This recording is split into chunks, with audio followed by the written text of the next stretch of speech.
So, welcome back to our reading of Zen Mind, Beginner's Mind. We're getting into the last few chapters now. Today it's the spring equinox in 2021, and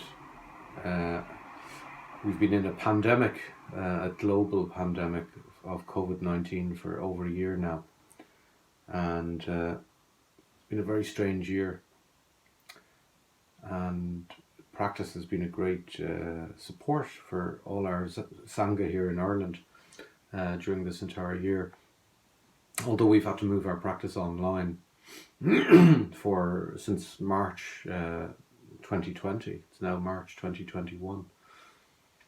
But hope is on the horizon as the vaccines are being rolled out and as things begin slowly to return to normal. So over the next 6 months, I imagine we'll be back practicing together in the Zendo here in Dublin. So I look forward to that. But one thing that the pandemic has made possible is for me to finish this reading of Zen Mind, Beginner's Mind, which I got really distracted from doing due to a very busy life as a teacher, etc., over the last number of years. So just a short talk today on experience, not philosophy. Although there are many people in this country, he's talking about the United States, but he might as well talk about Europe as well, who are interested in Buddhism. Few of them are interested in its pure form. Most of them are interested in studying the teaching or the philosophy of Buddhism, comparing it to other religions. They appreciate how satisfying Buddhism is intellectually, but whether Buddhism is philosophically deep or good or perfect is not the point. To keep our practice in its pure form is our purpose. So experience, not philosophy. Suzuki Roshi is emphasizing in today's teaching that we can talk about Zen all we wish, we can read books about Zen, we can discuss it philosophically, we can write about Zen, but the point is to sit down and to practice Zazen, and that's the whole point. So it's an experiential path, not a theoretical path. And Zen, this is the deep characteristic of the Zen schools. To practice Zazen with the group is the most important thing for Buddhism. So Sangha, so this is another important point today. One of the things about teaching Zen online or via YouTube is that Sangha is possible, of course it is, by practicing together, by sitting together as we've been doing for the last year online, our Sangha, due to this pandemic. So it's not that you can't practice from your home with people online, you can do that. But the essential point is to practice with others, to practice in a community where, remember, it's a Sangha, so one of the three treasures of Buddhism is Sangha, Buddha, Dharma and Sangha. So we practice with a community led by a teacher, by a recognized teacher in the tradition. So someone that has inherited the authentic Dharma in whatever lineage or school. So this is really important. Now, personally, I prefer practicing with people in the one room, in person, in the flesh, and I look forward to returning to that with the Sangha here in Ireland. But if you're living in an isolated area and you don't have an access, easy access to sitting Zazen with the community, then find an online community and practice with them like that. But don't practice on your own, because we can go off on all sorts of mistaken routes in our Zazen, and we can convince ourselves that our approach is correct. So we need to practice with other people who check us and we check them under the guidance of a teacher. This is really important. Our effort must have some meaning. To find the meaning of our effort is to find the original source of our effort. Those who are only attached to the result of their effort will not have any chance to appreciate it, because the result will never come. But if moment by moment your effort arises from its pure origin, all you do will be good, and you will be satisfied with whatever you do. Again and again throughout this series of talks, Suzuki Roshi is emphasizing that we should let go of goal-orientated practice, that we're not practicing to achieve an aim or an end.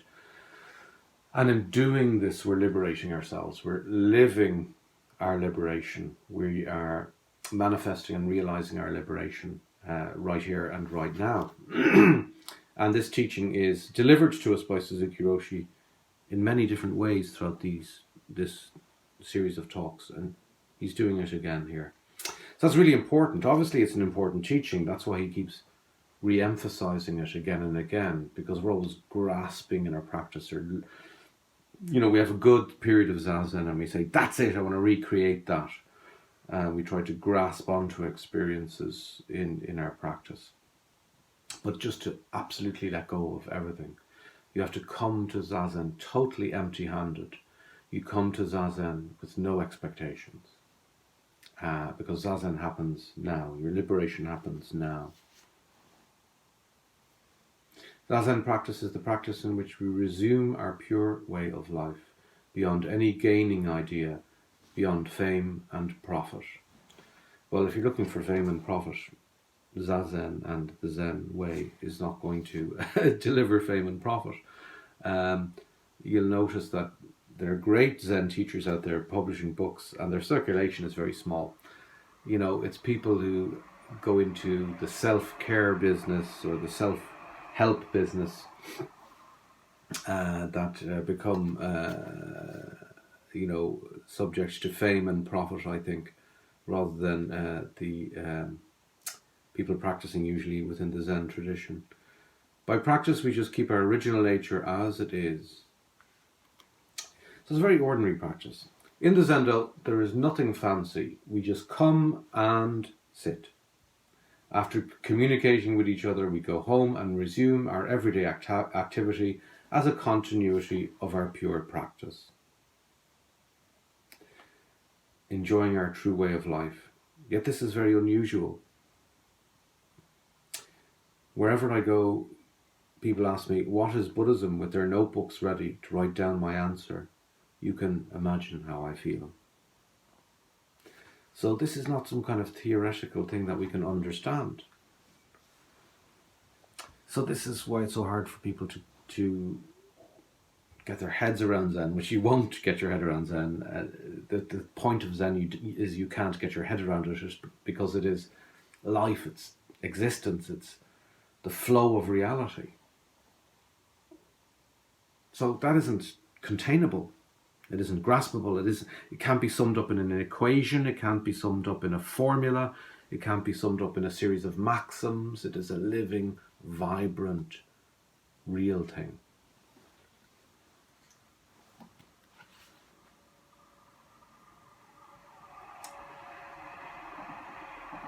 We are practicing Zazen. So for us, there is no need to know what Zen is intellectually. This is, I think, very unusual for American society. This is all we do, and we are happy in this practice.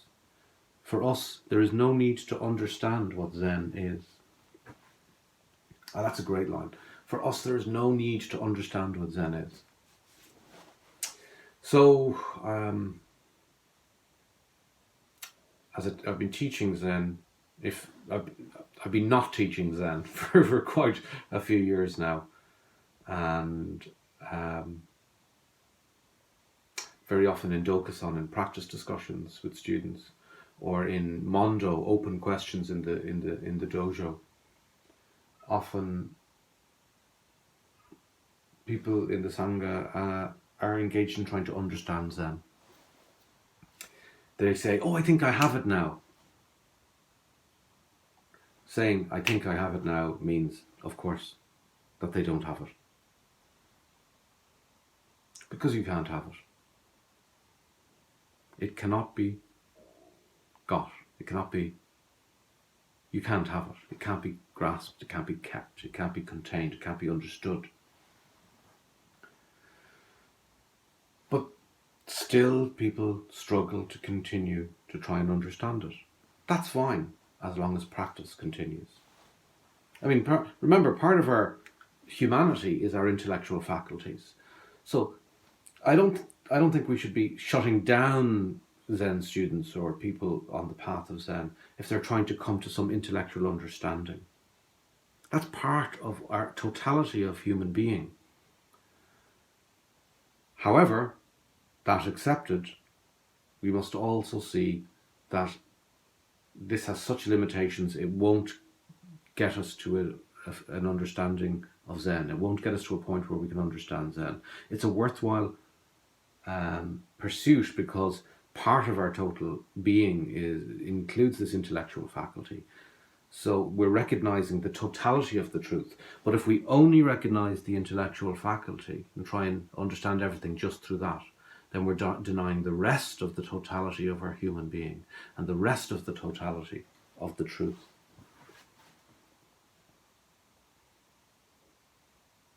For us, there's no need to understand what Zen is. In America, there are many patterns of life in many religions, so it may seem natural to talk about the difference between the various religions and compare one with the other.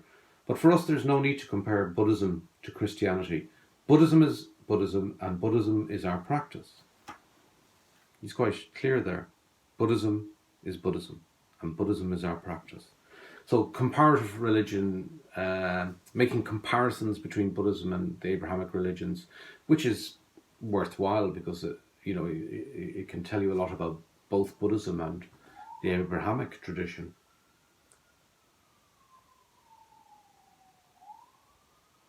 But ultimately they are incomparable. And ultimately that will be a somewhat fruitless exercise.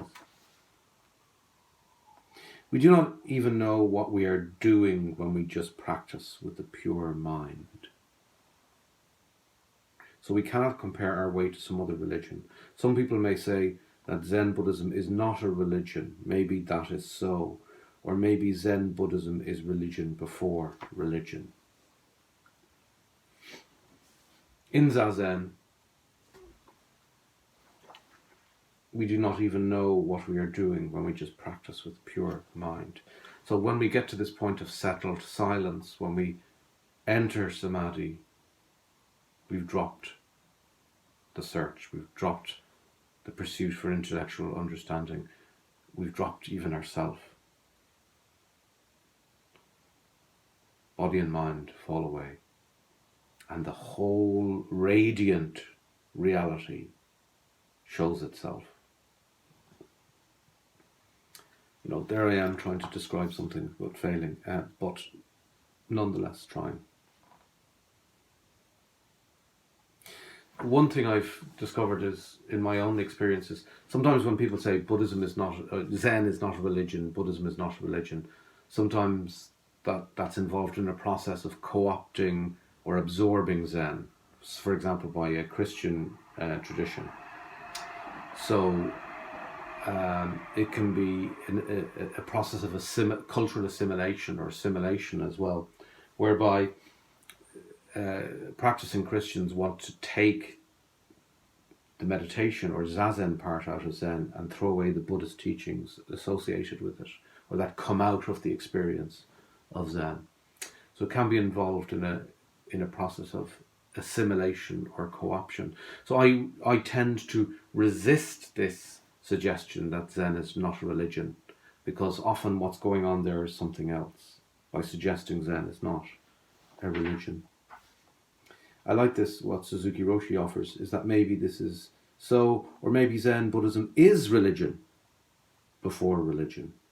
So it might not be religion in the usual sense, but it is wonderful, and even though we do not study what it is intellectually, even though we do not have any cathedral or fancy ornaments, it is possible to appreciate our original nature. This, I think, quite unusual.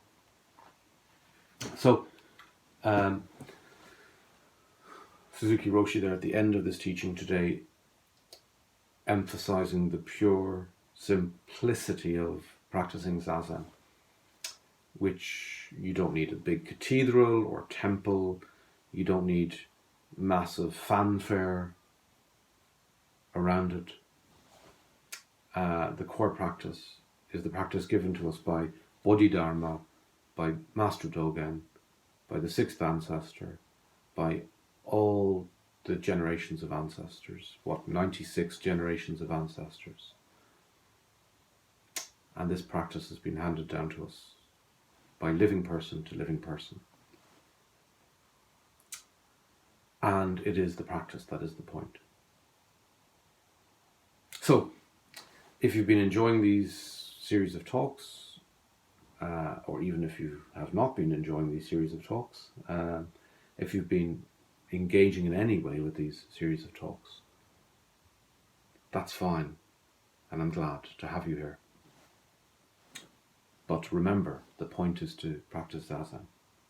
So, making Zazen part of your life is the point. Because then you're living Zen. Otherwise, you're talking about living Zen. So that's really what Suzuki is saying today. So, very short chapter today, but lots in it. Very much, very dense as usual in teachings. Next time, we're moving on to looking at Original Buddhism on page 125. So we're down to the last 3 or 4 talks in this reading of Zen Mind, Beginner's Mind. So I hope in the next few weeks to finish up this journey with you. So, thanks for your presence, and great to have you here. Have a wonderful day on this spring equinox 2021.